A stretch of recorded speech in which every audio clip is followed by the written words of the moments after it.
흥남. 남쪽으로 가라. 포탄이 떨어지는 쪽에 있으면 죽고 포탄을 쏘는 쪽으로 가면 산다. 쏘는 쪽으로 가라. 흥남으로 가서 미군을 따라가라. 밀릴 때는 밀려가야 산다. 벗대지 마라. 나는 못 간다. 나는 여기서 죽는다. 이도순의 아버지는 그렇게 가족들을 피난길로 내몰았다. 한만 국경까지 진격했던 미군은 동부 산악에서 후퇴했다. 후퇴 대열은 중장비를 끌고 황초령을 넘었다. 미군은 흥남항에서 해상으로 철수할 작정이었다. 미군의 철수 계획은 중공군의 졸병도 알았고 피난민들도 알았다. 미군은 피난민들의 승선을 허락하지 않는다고 거듭 말했지만 피난민들은 흥남항으로 몰렸다. 북청에서 흥남에 이르는 해안도로에 피난민들이 가득 차서 흘러갔다. 이도수는 머리에 쌀 한 말을 이었고 신혼의 남편이 돌진한 딸을 업었다. 미군기들이 도로를 폭격하면 피난민들은 땅에 엎드렸다. 손을 잡아라. 허리띠를 잡아. 늙은이와 젊은이가 새끼로 허리를 한 줄로 묶었고 노파의 허리를 묶은 줄을 손자가 잡고 걸었다. 아기가 남편의 등에서 오줌을 쌌다. 남편이 천회를 풀었다. 이도수는 보따리에서 기저귀를 꺼냈다. 딸아이의 작은 성기가 추위에 오므라져 있었는데 그 안쪽은 따스해 보였다. 거기가 따뜻함으로 거기가 가장 추울 것이었다. 젖은 기저귀에서 김이 올랐다. 아이는 맹렬히 울었다. 작은 입에서 김이 새어나왔다. 이도수는 아이를 가슴 앞쪽으로 묶었다. 이도수는 앞서풀 헤쳐서 젖을 꺼냈다. 이도수는 손바닥으로 젖을 부벼서 언 젖꼭지를 풀었다. 이도수는 젖 빠는 아이 엉덩이를 손으로 받치고 걸었다. 아이가 젖니로 젖꼭지를 깨물며 오물거릴 때 이도수는 온몸의 혈관이 아이의 몸속으로 빨려 들어갈 듯 했다. 어미의 몸과 아이의 몸이 아이의 입의 흡인력으로 연결되어서 어미의 체액이 아이의 밥이었다. 걸으면서 젖을 먹이니까 어미의 몸이 흔들려서 아이는 자주 젖꼭지를 놓쳤지만 다시 입술로 더듬어서 젖꼭지를 물었다. 미군은 흥남 부두를 중심으로 3중으로 반원형 저항선을 기획했다. 미군은 흥남으로 집중하는 중공군을 공습으로 막아내면서 철수 작전을 엄호했다. 폭격기들이 제1저항선 너머의 산악을 폭격했고 내양에 들어온 구축함이 제2저항선을 탄막 사격했다. 미군은 장진호 고원을 지나고 황초령을 넘어서 중장비와 군수물자를 끌고 왔다. 부상자들은 중장비 위에 실려왔다.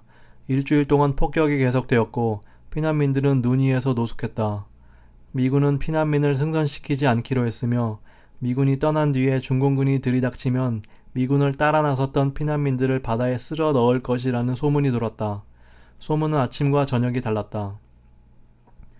폭격기들이 마지막 저항선을 부수었고 미군은 수송선 안으로 병력과 장비를 옮겨 실었다.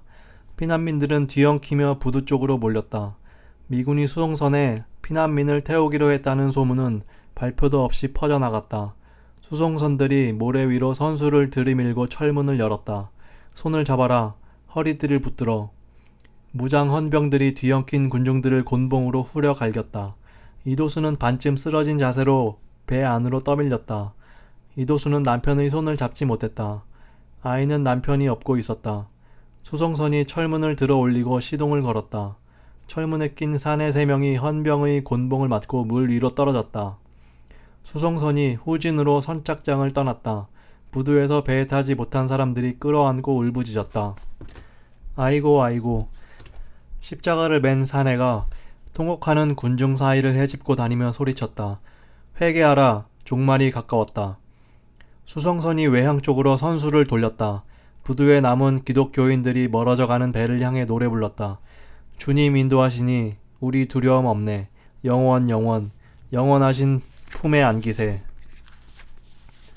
맥케이 소령의 비행편대는 항공모함 프리스턴호에서 발진했다. 맥케이 편대는 흥남 상공을 저공 비행하면서 부두 상황을 정찰했다. 맥케이 편대는 수송선들이 모두 외항을 빠져나갈 때까지 흥남 상공을 선회했다. 황초령 쪽에서 야포를 끌고 흥남으로 접근하는 중공군의 대열이 보였다. 시가지의 불길은 부두 쪽으로 쏠렸다. 배에 타지 못한 피난민들은 부두에서 해산하지 않았다. 날이 저물고 있었다. 배에 싣지 못한 탄약과 군수 물자들이 선착장 북쪽, 해안선이 굽이치는 목측 너머까지 야적되어 있었다. 중공군의 선발대는 흥남 시가지로 진입했다. 마지막 수송선이 항구를 빠져나갔다. 흥남 등대는 소등했다. 모함을 향해 고도를 낮출 때 맥케이 소령은 함장의 무선 전화를 받았다. 적정이 보이는가? 적들은 흥남 시가지를 수색하고 있다. 항만 상황을 보고하라. 수송선은 모두 빠져나갔다. 항만에는 구축함만 남아있다. 등대가 꺼졌다. 적의 선발대가 부두 쪽으로 접근하고 있다. 민간인들은 흩어졌나? 흩어지지 않았다. 그들은 부두에 모여있다. 통제 불능의 군중이 군수물자 사이사이에 모여있다. 일몰에도 돌아가지 않는다. 의도는 알 수 없다. 알았다. 그들의 의도는 우리의 관심사항이 아니다. 돌아오라. 외항을 빠져나간 수송선단은 남쪽으로 방향을 틀었다. 맥케이 소령은 무선으로 수송선 선장 딜렌 중령을 불렀다. 나는 임무 끝이다. 잘 가라. 메리 크리스마스. 피난민들은 산사태처럼 수송선 안으로 밀려들었다. 미군은 배에 탄 사람들의 숫자와 신원을 확인할 수 없었다. 미군 헌병들이 곤봉을 휘둘러서 피난민들을 갑판 위에 주저앉혔다. 마지막 폭격기들이 항모로 들어왔다. 항구 안에 남아있던 구축함이 16인치 포로 흥남 부두를 부수기 시작했다. 한 포는 해안에 쌓인 탄약과 중장비를 부수고 저반시설을 부수었다. 한 포가 부두를 부술 때 민간인들은 부두에 모여 있었다. 불길과 연기에 휩싸여서 부두도 산맥도 보이지 않았는데 연기 속으로 포탄은 계속 날아갔다. 수송선 갑판에서 피난민들은 폭격 맞는 흥남 부두의 불길을 바라보았다. 아이고 아이고 아이고. 아이고가 배에서 배로 이어지면서 바다 위로 흘러갔다. 아이고는 저마다의 몸 안에 갇혀있던 폭발물처럼 터져나왔다. 선단은 남항했고 아이고는 해풍에 실려 북으로 흘렀다. 이도수는 남편이 배에 탔는지 알 수 없었다. 수송선 철문이 닫힐 때 문짝에 끼었다가 헌병의 곤봉에 맞아 물 위로 떨어진 사내가 남편이 아닐까 싶기도 했다. 남편은 아기를 업고 있었는데 그 사내도 등에 무언가를 지고 있었다. 북청 외곽 산간 마을에서 혼인은 오래된 습속을 견디고 받아들이는 의식이었는데 첫 아이가 태어나서 피 냄새를 풍길 때 이도수는 그 습속에 거역할 수 없으리라는 것을 알았다. 이도순의 신랑은 상고를 나왔고 금융조합 서기 보조원이었으므로 딸 가진 안악들은 이도순의 혼인을 부러워했다. 배 안에서 남편은 보이지 않았다. 배가 남행 항로로 접어들어서 흥남 부두의 불길이 보이지 않을 때까지 아이고는 바다에 울렸다. 산호의 피 냄새와 돌진한 딸 아이의 추운 성기가 흥남의 불길 속으로 소멸해 버리는 조바심에 이도순은 오줌을 지렸다. 동해의 파도는 3미터가 넘었다. 파도에 올라탄 배가 내리박힐 때 사람들의 입에서 토사물이 솟구쳐서 앞사람의 등판에 쏟아졌다. 사람들은 갑판 위에 빽빽이 들어차서 움직일 수 없었다. 똥이 마려운 사람들은 앉은 자리에서 똥을 쌌다. 배가 곤두박질 칠 때 사람들의 항문은 괄약 기능을 상실했고 똥은 사람들의 의지와는 무관하게 항문 밖으로 분출했다. 배가 흔들려서 사람들은 똥과 오줌에 버무려졌다. 미군 헌병이 소리쳤다. God damn, stinky animal. 파도가 배전을 때리면 물보라가 갑판 위로 끼쳐왔다. 사람들은 판초 밑으로 몸을 숙였다. 움직일 수 없는 사람들 사이로 소문은 빠르게 퍼져나갔다. 미군 배를 타지 못한 사람들은 발동기 달린 어선에 나누어 타고 미군 배를 뒤따라오기로 되어 있었는데 어선이 출발하기 전에 한포 사격이 시작돼서 모든 일이 알 수 없이 되었다는 말이 떠돌았다. 강원도 쪽으로 가려는 사람들은 걸어서 출발했는데 미군이 흥남을 떠난 뒤에 중공군이 빠르게 남하했다면 그 또한 어찌 되었을지 알 수 없다는 말도 떠돌았다. 원양으로 나오자 배는 소등하고 저속으로 항진했다. 여기저기서 미친 사람들이 일어나서 소리쳤다. 배를 돌려라. 흥남으로 가자. 라고 외친 사내는 사람들을 헤집고 난간으로 가서 물로 뛰어내려 스크류에 감겼다. 얼어 죽은 시체들이 사람들 틈에 끼어 앉아 있다가 옆으로 쓰러졌다. 헌병이 미쳐 날뛰는 자들을 끌어다가 중장비 바퀴에 묶었고 시체는 물 위로 던졌다. 헌병이 비스킷을 뿌렸다. 비스킷이 바람에 날렸고 사람들이 쏠렸다. 육지 쪽으로. 어두운 산맥이 해안을 바짝 막아섰고 불빛 한 점 보이지 않았다. 미군 수송선은 이틀 만에 부산에 당도했다. 흥남에서부터 피난민을 가득 태운 어선 3척이 수송선 뒤를 따르고 있었다. 어선들은 부산으로 오지 않았고 동해안의 다른 포구에도 입항하지 않았다. 수송선이 철문을 열었다. 똥오줌에 버무려진 사람들이 비척대며 배에서 내렸다. 부두에서 피부치를 찾은 사람들이 끌어안고 울었다. 사람들은 바람 부는 저녁의 어스름 속으로 사라졌다. 이도수는 배에서 사람들이 모두 내릴 때까지 선착장에서 기다렸다. 남편과 아이는 보이지 않았다. 적십자 어깨띠를 두른 여자들이 배에서 내리는 사람들에게 빵 1개와 가마니 1장을 나누어 주었다. 이도수는 빵과 가마니를 받았다. 미크로네시아. 퍼시픽 파라다이스 사장 마장세는 미크로네시아의 섬에 출장 왔다가 서울에서 아버지가 죽었다는 소식을 들었다. 퍼시픽 파라다이스의 본사는 괌에 있었다. 마장세가 자금 출납을 보고받으려고 미크로네시아에서 괌의 본사에 전화를 했을 때 여직원이 아버지의 죽음을 전했다. 어제 저녁 6시에 서울에서 동생분이 전화를 하셨습니다. 부친께서 별세하셨답니다. 마장세는 미크로네시아 남쪽 추크의 섬들을 둘러싼 환초 너머 폰페이 섬에 들어와 있었다. 폰페이 섬에서 서울을 가려면 하루에 한 번 오는 화물선을 타고 추크로 가서 거기서 하루를 기다려서 괌으로 가는 비행기를 타고 괌에서 다시 하루를 기다렸다가 김포로 가는 비행기를 타야 하는데 배편과 항공편이 운행 스케줄대로 연결되지 않는 수도 있었다. 발인이 언제라던 그런 말씀 없이 전화를 끊었습니다. 멀어서 갈 수 없겠구나. 멀어서 가지 않아도 되겠구나. 서울과 남태평양 사이의 먼 거리는 아버지 초상에 가지 않아도 좋을 핑계였지만 직항편이 있더라도 마장세는 다른 이유를 대고 가지 않았을 것이었다. 마장세는 그것을 스스로 알았다. 마장세는 육군 전투부대 사병으로 베트남 전쟁에 파병되었다가 거기서 제대했다. 마장세는 한국으로 오지 않고 베트남에서 알게 된 미군의 중령급 군속 문관을 따라서 괌으로 갔다. 퍼시픽 파라다이스는 그 군속 문관의 자본으로 괌에 설립한 회사였다. 관광업으로 등록되어 있었지만 소규모의 인력 송출, 고철 무역을 겸했고 수산물 가공에 투자하고 있었다. 마장세는 그 회사의 총괄 매니저였는데 직원들은 사장님이라고 불렀다. 마장세가 괌으로 간 지 6년 후에 아버지 마동수가 죽었다. 그 6년 동안 마장세는 업무차 가끔씩 서울에 갔었다. 서울에서 마장세의 업무는 통관, 인허가 관련 공무원이나 거래업체 간부들을 불러내어 룸사롱에서 술을 먹이고 여자를 붙여서 호텔 객실에 넣어주는 일이었다.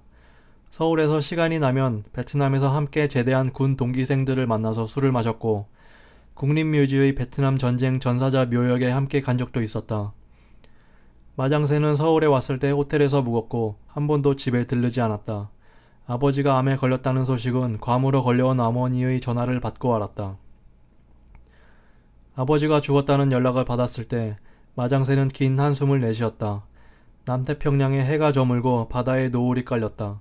물과 하늘이 어둠에 섞여서 수평선이 흐려졌고 흐린 수평선 너머로 아버지의 상여가 흘러가는 환영이 보였다.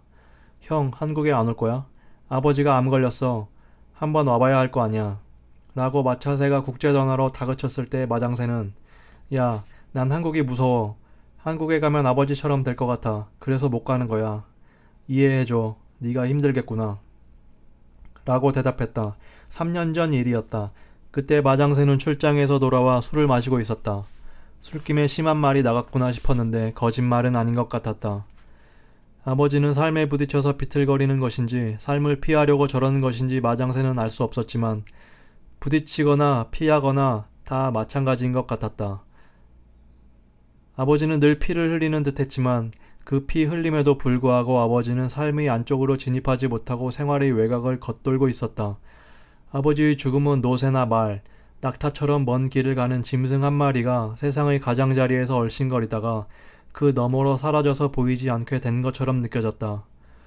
아버지가 이 세상이 다시는 지분덕거릴 수 없는 자리로 건너갔다는 것은 어쨌든 아버지를 위해서 마지막으로 다행스런 일이었지만 막상 죽음의 소식을 받고 보니 아버지가 건너간 자리는 아주 가까워서 아버지는 가지 않고 다시 이쪽으로 건너올 수도 있을 것 같았다.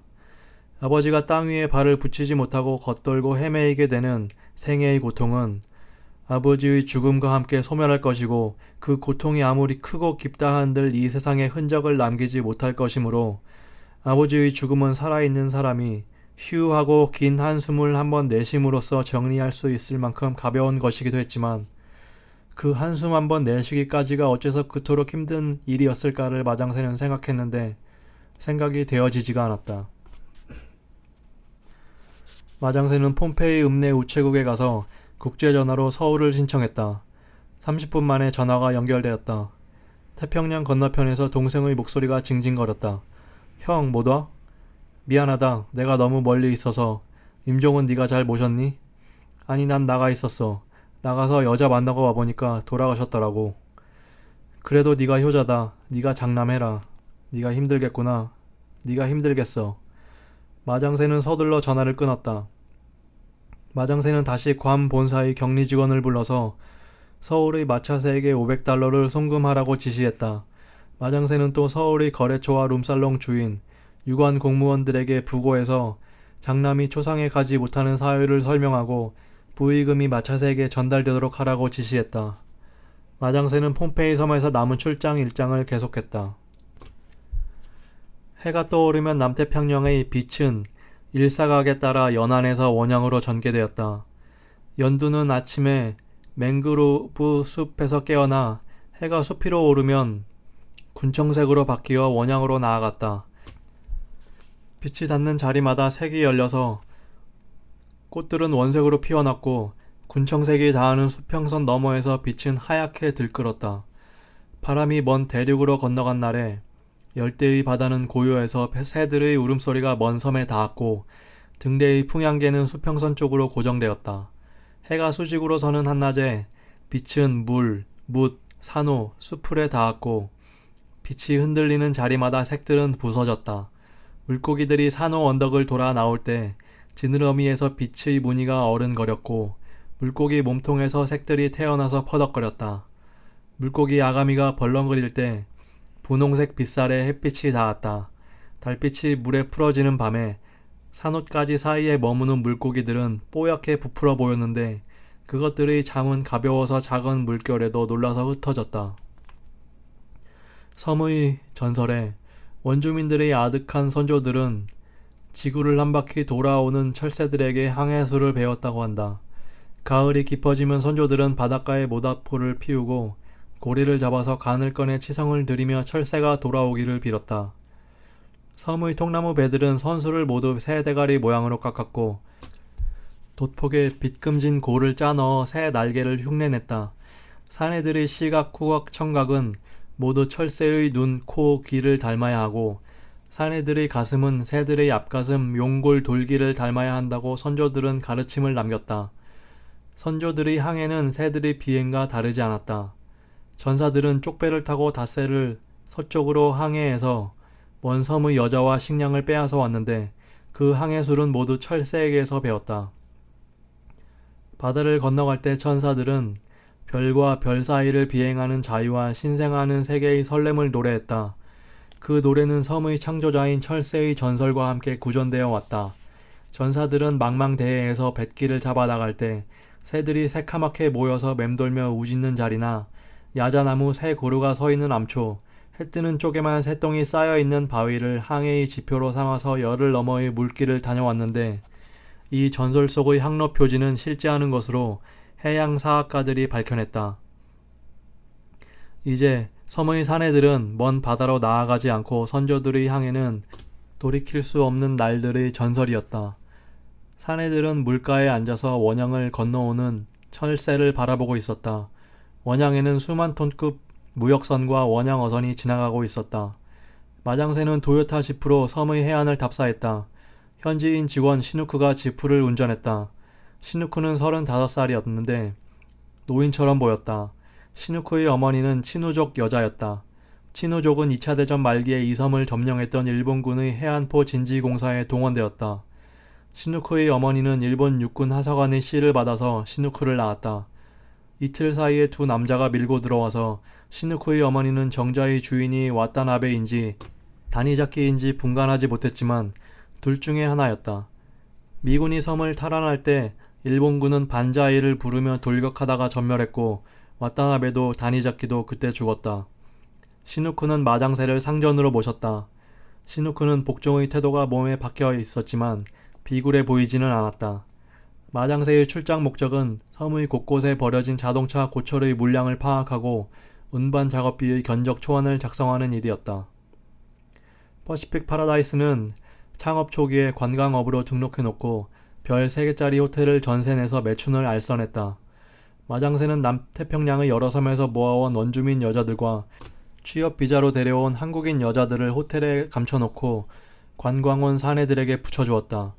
여자들의 종족이 다양해서 고객은 늘 밀려 있었다. 문명 국가에서 온 사내들은 원주민 여자들의 조일 힘을 높이 평가했다. 베트남 전장에서 만난 군대 동기생 몇 명이 괌에 놀러왔을 때 마장세는 술을 먹여주고 여자를 붙여주었다. 동기생들이 서울로 올라가서 마장세의 사업을 냄비 장사라고 소문냈다. 소문은 거꾸로 돌아와서 괌에까지 흘러왔고 단속이 잦아졌다. 퍼시픽 파라다이스는 관광업을 명의 변경해서 계열 분리했고 중고 자동차 무역을 시작했다. 미국의 원조 자금이 풀리자 섬은 개벽 이래의 구매력에 흥청거렸다. 구매력은 욕망과 실물 사이를 이어주었다. 자본은 원조의 탈을 쓰고 섬으로 들어와서 공항과 항만, 일주 도로를 건설했고 휴양시설을 지었다. 마장세는 한국과 일본에서 쓰다 버린 중고 자동차를 헐값에 매집해서 남태평양의 여러 섬에 팔았다. 원주민들은 자동차를 소유함으로써 선진 문명의 대열에 합류하려 했고 섬의 지방 정부들은 경기를 부양시키기 위해 운전면허를 남발했다. 중고 자동차는 불티나게 팔렸다. 섬의 도로는 대부분이 비포장이었고 홍수 때는 웅덩이가 패였다. 섬에는 정비업소가 없었고 부속품과 연료는 구하기 어려웠다. 중고 자동차는 팔린 지 몇 달 안에 고장이 났고 고장난 자동차는 수리할 수가 없었다. 자동차는 아무 곳에나 버려져서 벌겋게 녹슬어 있었다. 섬에 항공 노선이 열리자 관광객이 몰렸다. 지방정부는 이 추악한 고철을 제거하기 위해 다시 마장세와 교섭했다. 이 고철을 톤당 300달러에 실어내기로 지방정부와 마장세 사이에 가계약 수준의 교섭이 진행 중이었다. 마장세는 이 고철을 다시 한국에 가져와서 팔거나 아니면 남쪽 바다로 내려가서 무인도 뒤쪽에 버릴 작정이었다. 지프는 섬의 남쪽 맹그로브 해안을 따라서 달렸다. 일주도로는 해안으로 바싹 접근했고 왼쪽으로 일본군 동굴 포대의 어두운 입구가 보였다. 도로는 섬의 남단을 돌아서 고지로 연결되었다. 해안 고지에는 220mm 야포들이 연안 항로를 조준한 채 녹슬어 있었고 반쯤 무너진 일본군 막사 안에서 원주민들이 살림을 차렸다. 옥새 진지 위에 빨래를 널었고 벙커 안에서 발라의 여자가 갓난아이에게 젖을 먹이고 있었다. 주민들은 녹슨 무기와 진지 사이에 서식했다. 맨발의 아이들이 그늘에 앉아 야생화로 손톱을 물들였고 나뭇가지로 불을 지펴서 조개를 구워 먹었다. 아이들은 발가락이 길었고 발등이 얇았다. 자동차 고철은 마을과 해안 곳곳에 처박혀 있었다. 마장새는 가끔씩 지프에서 내려 고철이 방치된 상태를 살폈다. 물에 빠졌거나 뻘에 묻혀 있으면 중장비를 써야 할 터인데 작업 단가를 다시 협상해야 할 것이었다. 시누쿠가 고철의 상태를 사진 찍었다. 고철의 물량보다도 처박혀 있는 상태가 더 큰 문제라는 것을 마장새는 섬에 출장와서 확실히 알게 되었다. 톤단 계약에서 건당 계약으로 바꾸지 않으면 이윤이 없을 듯했다. 끌어내기 쉬운 자리의 고철은 종량제로, 난이도가 높은 물건은 건당으로 계약하고 사업 기간을 길게 잡아서 현금이 장기간에 걸쳐서 안정적으로 회전되도록 해야 할 것이었다. 그러자면 시누쿠에게 맡길 일이 아니고 현장의 난이도와 장비에 대한 감각이 살아있는 과장급 한 명을 다시 보내서 정밀 답사해야겠다고 마장새는 판단했다. 출장은 유익했다. 마장새는 저녁 7시에 호텔로 돌아왔다. 호텔은 해안 절벽 위에 들어서 있었다. 절벽 위에는 다른 건물이 없어서 호텔은 밀교 사원처럼 보였다. 새들이 호텔 지붕 위에서 일몰의 바다를 바라보고 있었다. 전쟁 때 일본군 대공포 부대의 사수 진지가 있던 자리라고 호텔 안내 간판에 적혀 있었다. 미군의 지상병력이 상륙해서 진지를 조여오자 일본군 수백 명이 만세를 부르며 절벽에서 뛰어내려 자살했고 일본군 지휘관 오다 대위는 일장기를 흔들어서 부하들이 자살 대우를 끝까지 격려했고 자신도 나는 제군들이 선두에 있다. 야스쿠니에서 만나자라고 소리치며 입안으로 권총을 쏘아서 자살했다고 호텔의 팸플릿은 이 유서 깊은 절벽의 사연을 설명했다. 이 고지를 폭격하다가 일본군의 대공포에 추락한 미군 그러먼 전투기의 프로펠러와 조종사 켈런 중위의 헬멧이 호텔 로비에 전시되어 있었다. 호텔의 이름은 클리프였다. 마장새는 야외 테이블에 시누쿠와 마주 앉아 맥주를 마셨다. 백인 남녀들이 옆자리를 차지하고 있었다. 스쿠버 다이버들이었다. 여자들은 비키니 차림으로 평상에 누워서 볕이 들기를 기다렸다.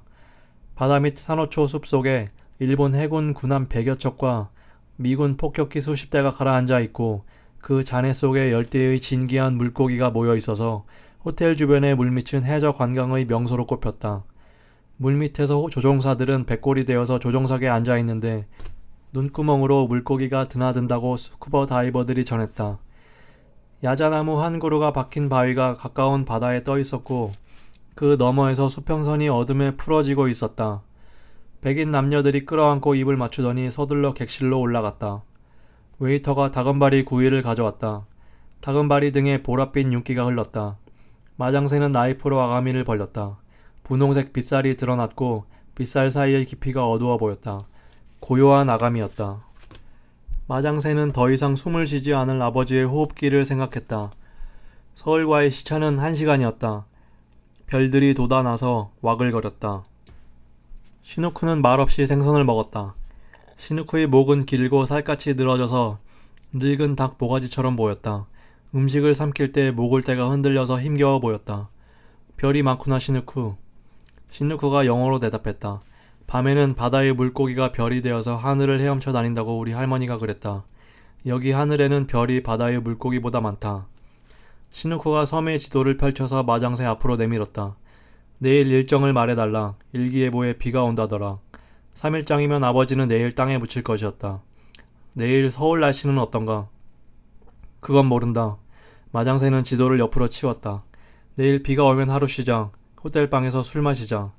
그런데 시누쿠, 어제 서울에서 나의 아버지가 죽었다.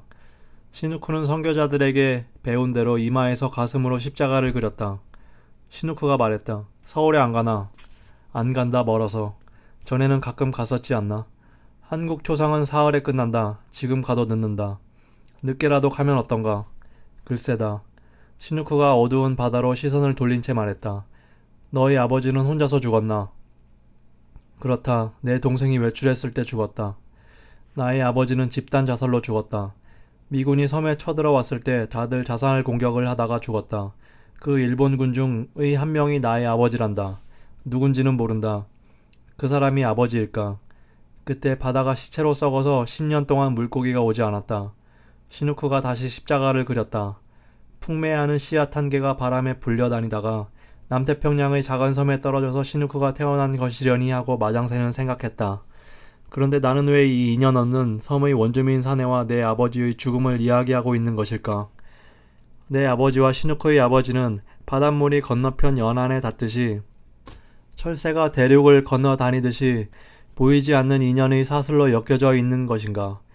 마장새는 거푸 맥주를 마셨다. 바다는 어두워졌고 긴 해안 단에 파도가 부딪혀서 인광이 절벽 위로 솟구쳤다가 흘러내렸다. 우리 엄마는 내 아버지가 누군지 모르는 걸 다행으로 여긴다. 마장새가 말했다.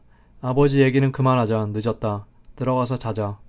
죽은 사람은 제가 죽은 줄 모른다. 우리 엄마가 그랬다. 마장새는 자정이 지나서 잠들었다. 천장에 붙은 도마뱀이 바늘 끝 같은 눈으로 마장새를 내려다보았다.